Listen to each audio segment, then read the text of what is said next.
यदि आप कोई प्रॉपर्टी प्लॉट खरीद रहे हैं, रजिस्ट्री करवाने जा रहे हैं, तो आपको एक बहुत ही महत्वपूर्ण आदेश सेक्शन 25 के बारे में बताएंगे।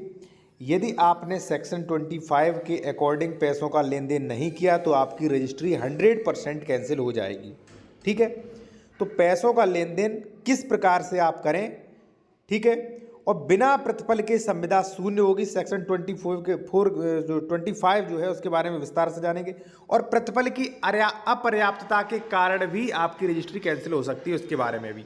प्रतिफल की अपर्याप्तता साथियों, मान लीजिए आप 10 लाख में खरीद रहे हो प्रॉपर्टी, ठीक है, और दिखा रहे हो 3 लाख में, तो इससे भी क्या क्या प्रॉब्लम आएंगी वो आप जान लीजिए, जो कि बहुत ही महत्वपूर्ण है। देखिए साथियों, जब आप कोई प्रॉपर्टी खरीद रहे हैं और उसकी रजिस्ट्री करवाने जा रहे हैं, तो जो भी एडवोकेट रजिस्ट्री करता है उसका मोटिव ये नहीं होता है कि आप सही चले, उसका मोटिव होता है कि आपकी रजिस्ट्री हो और मुझे पैसा मिले। मेन मोटिव यही होता है, या उन्हें जानकारी नहीं होती है।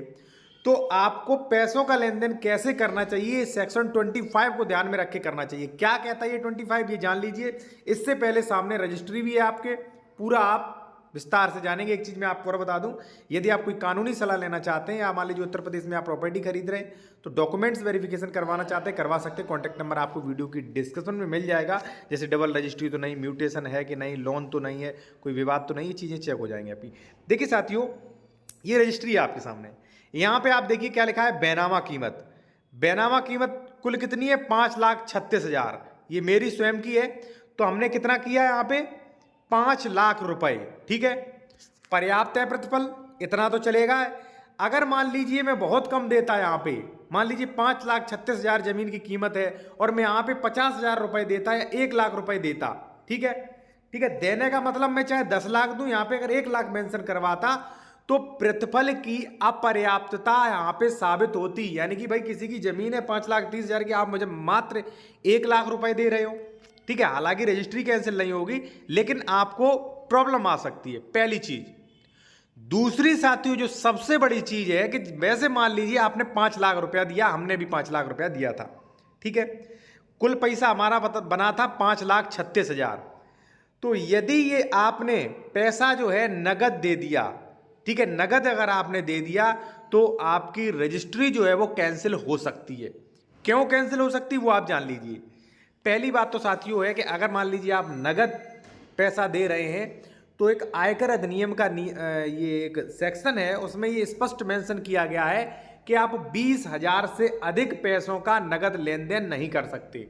ओनली 20,000 तक। 20,000 से जितना भी आप दे रहे हो वो बैंक द्वारा, आरटीजीएस द्वारा, चेक द्वारा ही देना चाहिए, नहीं दे सकते। अब ये तो आयकर का, यानी कि इनकम टैक्स वाला आयकर अधिनियम है ये, ठीक है, तो इससे रजिस्ट्री पे तो कोई प्रभाव पड़ेगा नहीं। तो क्या करेंगे साथियों, जो रजिस्ट्री ऑफिस वाले हैं वो आपसे पैसे लेंगे। वो कहेंगे हम रजिस्ट्री नहीं करेंगे, भाई नगद क्यों दिखाया, तो वो आपसे पैसे लेंगे। और पैसों का 50% वो वकील को जाता है, तो दिक्कत होगी, रिश्वत से बचे, पहली चीज। अब आप रिश्वत से बच गए। अब साथियों क्या है कि मान लीजिए 5 लाख रुपए आपने नगद दे दिए, रजिस्ट्री में भी फीस दे, वो आपने रजिस्ट्री ऑफिस वालों को पैसा खिला दिया, उन्होंने रजिस्ट्री संपन्न कर दी। तो ये रजिस्ट्री कभी भी आपकी कैंसिल करवाने के लिए केस किया जा सकता है। मान लीजिए आपने मुझसे जमीन खरीदी है, मुझे आपने 5 लाख रुपया नगद दे दिया है, आप और मैं मान लीजिए रजिस्ट्री कराने के बाद दाखिल खारिज पे आपत्ति लगाता हूं या रजिस्ट्री कैंसिलेशन के लिए केस करता हूं कि भाई इन्होंने मेरा 5 लाख रुपया नहीं दिया, तो आपके पास क्या प्रूफ है? कोई प्रूफ नहीं है आपके पास, ठीक है। फिर लागू होगा सेक्शन 25 कॉन्ट्रैक्ट एक्ट। क्या कहता है? अब देखिए आपके पास कोई प्रूफ तो है नहीं कि आपने 5 लाख रुपया मुझे दिया, ठीक है। अब आप जो अधिनियम जो है, वो कानून है, वो कहता है कि बिना प्रतिफल के संविदा शून्य होगी। बिना प्रतिफल माने साथियों, मान लीजिए कोई चीज आप बेच रहे हो, उसके एवरेज में आपको क्या मिला, कितना पैसा, पैसा को कहते हैं प्रतिफल, ठीक है। तो बिना पैसा के संविदा शून्य होगी, या जो भी आपने रजिस्ट्री वगैरह कराई वो शून्य होगी। 25 कह रहा है। अब आप देखिए इसको, ठीक है। देखिए एक चीज मैं अभी आपको सेक्शन 25 दिखा रहा हूं कि क्यों हो जाएगी, और फिर मैं आपको ये भी बताऊंगा कि रजिस्ट्री करवाते समय पैसों का लेन देन किस प्रकार से करना चाहिए, इससे आपको कोई दिक्कत ना आए। देखिए यहाँ पे आप देख सकते हैं, भारतीय विधि के अनुसार संविदा के निर्माण पे, देखिए साथियों, जो भी है आप एग्रीमेंट, रजिस्ट्री, वो एक संविदा है, यानी कि कॉन्ट्रैक्ट है, ठीक है। वचन या वचनों का करार एक संविदा होता है, ठीक है। तो क्या है यहाँ पे देखिए स्पष्ट लिखा है कि भारतीय विधि के अनुसार यानी कि भारतीय कानून के अनुसार संविदा के निर्माण के लिए प्रतिफल आवश्यक है, यानी कि उसके एवरेज में आपको कुछ मिलना चाहिए। वो प्रतिफल कुछ भी हो सकता है, जैसे मान लीजिए भाई जो है आप मुझे जमीन बेच रहे हो, मैं बदले में आपको गाड़ी दे रहा हूं, तो बदले में क्या होगा, यानी कि बदले में जो मिल रहा है यानी कि गाड़ी प्रतिफल, पैसा अधिकतर दिया जाता है तो पैसा प्रतिफल, ठीक है, ये प्रतिफल हो जाता है। तो क्या है, प्रतिफल आवश्यक है यानी कि पैसा आवश्यक है भाई।